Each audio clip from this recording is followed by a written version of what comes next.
প্রিয় গাইস, আসসালামু আলাইকুম। আপনারা যাদের বাড়িতে যে দেখেন এই যে এটুক এটুক পোলাবান যারা বিড়াল আছে পালেন, তা করে তার মাও সহ বিড়ালের মাও সহ ভ্যাকসিন দিয়ে দিবেন। ভ্যাকসিন না দিলে আমাদের এলাকায় এক লোক এই বিলাই পাল্টে পাল্টে বিলের আসর আসর লাগিয়া জলবায়ু ভিতরে প্রয়োজন ডুইগা পরে সে মারা গেছে। তাহলে যে এটুক এটুক পোলাপান যারা কুতা বিড়াল যারা লালন পালন করে তাদের এলাকাতে রোগ জীবাণু যাতে না থাকে, এই জন্য একটা করে ভ্যাকসিন আপনারা কিনবেন। ভ্যাকসিন কিনেই পাওয়া যায়, অত জটিল কোনো হয় না, ভ্যাকসিনে বড়ি পাওয়া যায়।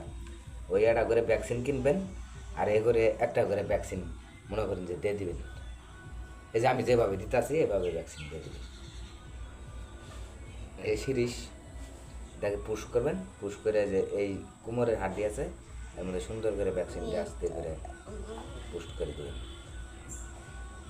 তাহলে আর কোনো রিস্ক থাকবো না, সুন্দরভাবে লালন পালন করবেন। এটা পুনায় যদি খামচা মারে বিলাই তাও কিছু হবো না, বিলাই যদি খামচা মারে পুনারে তাও কিছু হবো না। কথাটা মনে রাখবেন আর এগুলো কাজ করবেন।